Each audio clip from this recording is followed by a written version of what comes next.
All right. Our next guest is Jerriod Avant. He is the author of this poetry collection, Muscadine. It is from Four Way Books. He is the winner with this poetry collection of the 2024 Mississippi Institute of Arts and Letters Award in Poetry. Ed, thank you very much.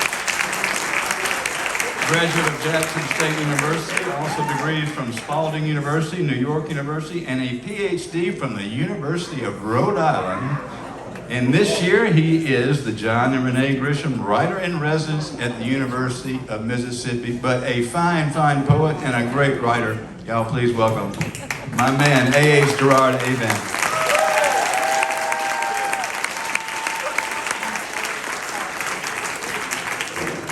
All right, you've got all these wonderful accolades, the PhD from Rhode Island, blah, blah, blah.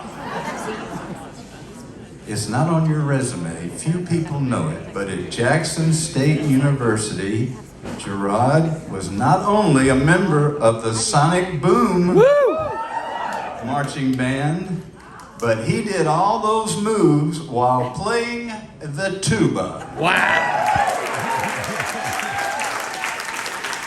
It's good work. And being the great sport he is going to demonstrate some of those tuba moves right now. That's people that Providence, Rhode Island just don't realize, but who they had in their midst. But that was a long time ago. Man, you look like you could tuba it up right now. I could probably play, but doing those moves is man. I mean, they talk about the Super Bowl halftime show. They should just have y'all every year and forget about it. There would be no controversy. Yeah. We're going to go find some footage of you with that too, but we're going to delve into it. And now, as the John and Renee Grisham Writer-in-Residence, they put you up in what they call the Grisham house, Mr. and Mrs. Grisham's former home. Right. Which is like, I don't know, you could fit 4 of these in his house, right? It's a big house. It's a big house. And you're you're kind of there by yourself, right? I mean, you're... Pretty much. I've got a 9-month-old Doberman that's there with me. So he keeps me. Yeah, because I remember when Mary Miller got the appointment, first thing she did was get a dog. But according to these poems, you love the great outdoors and the woods, and so I would think you kind of enjoy it on occasion out there. Well, where I'm from in Longtown is pretty secluded. We don't actually have a zip code where we live. Our post office is 7 miles away in Crenshaw. Wow. Yeah. So it's pretty remote. You can't really see another house from our house. So being outdoors and growing up, cutting firewood, just being outside is quite natural. So this is Water Valley is sort of a metropolitan area for you. I mean, Water Valley, we played Water Valley in high school. I went to North Panola High School. Oh, wow. And we were 3A then, so we sweated on the field with a lot of Water Valley boys. You've been here. At Jackson State, you studied communicative disorders, is that right? Right. And then you went off and you, like so many folks do, particularly artists, went up north and you got your degrees and you did your studies and you were at Rhode Island. And then you, instead of staying away from Mississippi, you moved back, right? You couldn't almost wait to get back, is that right? That's kind of right. Yeah. Now, so my question, I was just thinking that this afternoon with the communicative disorders, and you love vernacular, and you love particularly Southern African American speech. Yeah, absolutely. I'm wondering if that's why you moved back. You just got sick of hearing those Rhode Islanders talk the way they do. That's a heavy literary question, ladies and gentlemen. Well, I think I got tired of, when I would come home for either Thanksgiving or Christmas, whichever one I could afford. And, when I'd be home, I'd be sitting around my family, my uncles and elders, and I just get tired of writing everything down and taking it back with me and trying to make sense of it. Because, the conversations around elders and your people are so rich when you're from a place like that it's almost, it just serves you right to make use of it. And so being back here, being around it on a daily basis feeds my work in a much more productive way than flying here from Rhode Island. So you intend to be back. You're back in Mississippi. Probably. I don't want to move again, man. The older you get, moving becomes more taxing. And I'm tired of moving. You've had that, yeah. These stories, as I mentioned, cover a lot of ground. There's a lot of outdoor activity, as you mentioned. And I did love that you were studying to get your doctorate in biology at Louisville, Kentucky. And what about the cadaver lab? What happened? Well, so with a bachelor's degree in communicative disorders, you can either do the speech language pathology or audiology as a professional. And so I went to the University of Louisville for the Doctor of Audiology program, and it was my second semester, and I was in cadaver lab writing poems, and I was like, I gotta get the hell out of here. As one does. Because right? I couldn't, I was around cadavers and having to label nerves, and I couldn't think about nothing but poems. But I was trying to make sense of my undergraduate degree, which, my generation, we were told you go to college, you get a job, that kind of thing. But I couldn't shake the poems. Yeah, right there in the cadaver lab. That's a wonderful visual.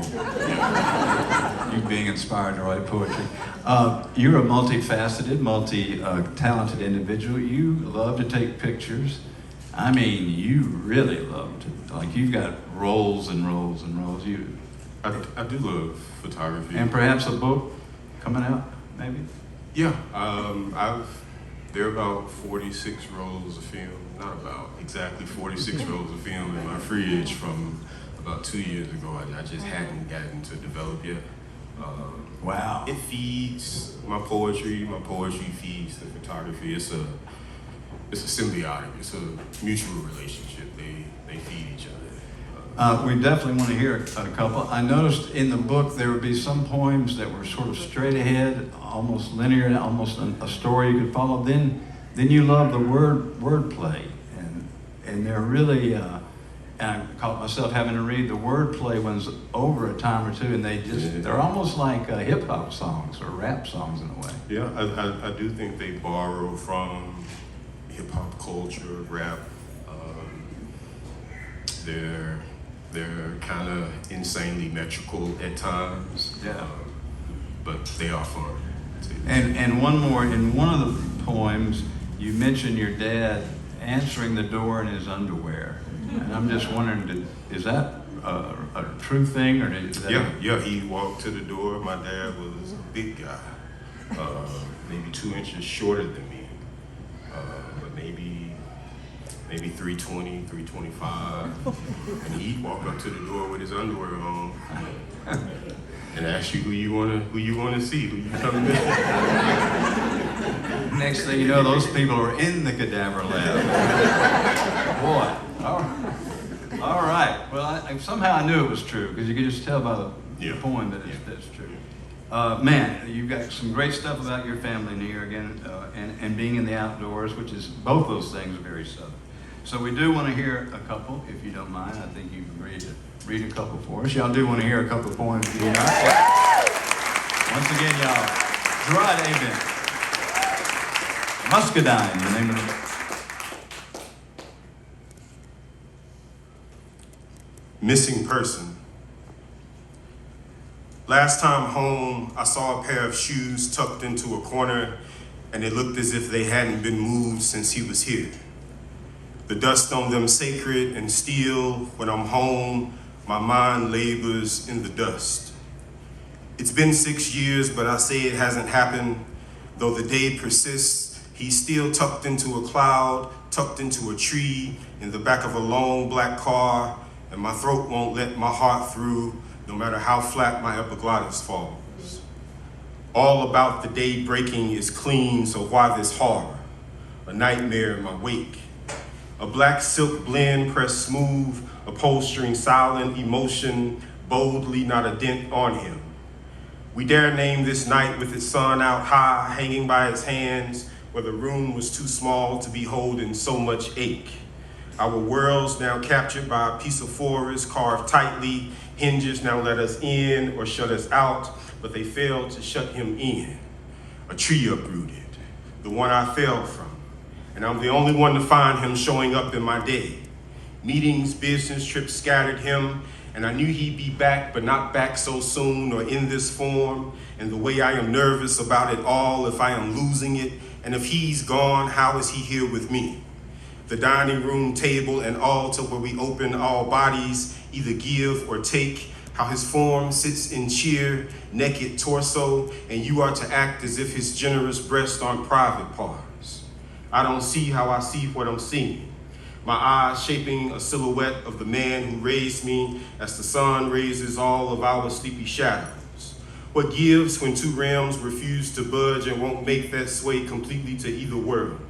Imagination is a long, worn leather belt spread around my only hope. This yearning for Pops to adjourn a meeting he's not in. Get home to build dinner around venison, a staple holding us full. The dates leading up I never get wrong. Their quick succession still stings. It seems I'm always in a reality I shouldn't be in. Somehow our home preserves certain fingerprints. I map them and become bored with the maps of this world.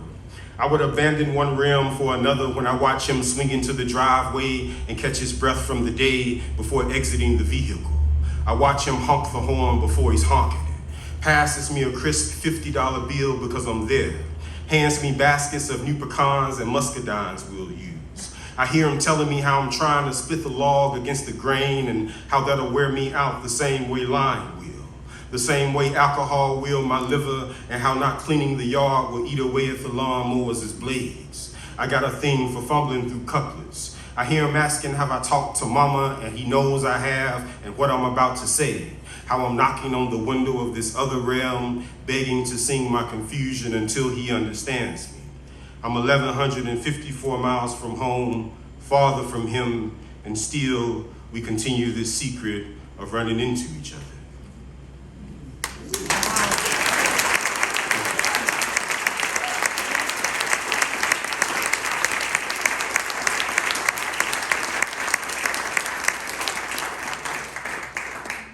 What deer season means to me.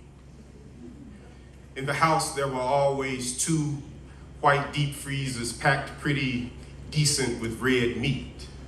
Deer season, the hunters and the deer would satisfy rent in season by meat, if not by cash. It was May, I was 15, and we smelled 15 or so throughout the warm insides of the man-handled school bus.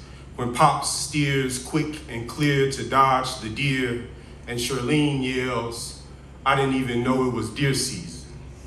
As if deer only lived so they could be killed during deer season. What's a deer outside of deer season, except a reason for deer season?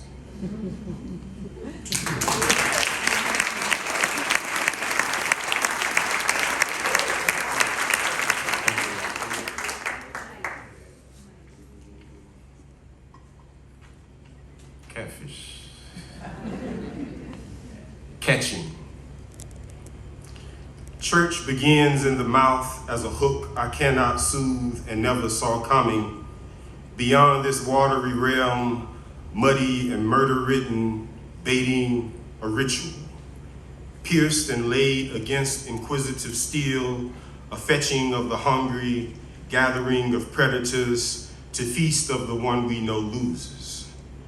The one I know wins, knows the insides of the one who loses. The stovetop mural is a grease-splattered pool of the ones who've gone before the one who loses. Baptized by its crackle and kiss, washing clean the predatory soul of the one who feels me. I am elegant gloved for serving the one from the muddy world of honeysuckle-laden levees and larger breeds of itself. Swimmer of lakes and rivers, gray and blue sliver of steel, capturing me blind in sight of worm and cricket. Flickering paths just beneath the window of the surface of the river, where the spirit breaks its invited calm, Holy Ghost shaking off the mud and wet of the river, backward dive into the thick boil of June, and hunger is the meal we both swallow. All the way down to the bone, its jut and prick against throat. The pull the teeth give to the skeleton is a level of wanting I dare deny. In the midst of my shout and needy heave for what sits gracefully calm inside the bones of me.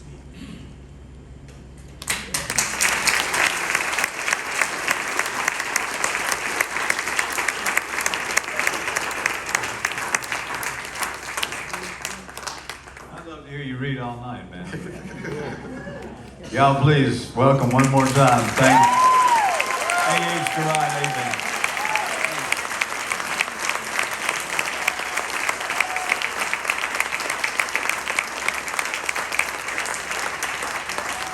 Jerriod will hang out with us after the show at the Square Books table and sign your copy of Muscadine. Wonderful poems, really, some make you think, some make you laugh. I was really struck by how much family is in the book. It really speaks to the young man. And he moved back to Mississippi, on purpose. So, we love him. Great stuff. Muscadine is that book. That is a lot of fun.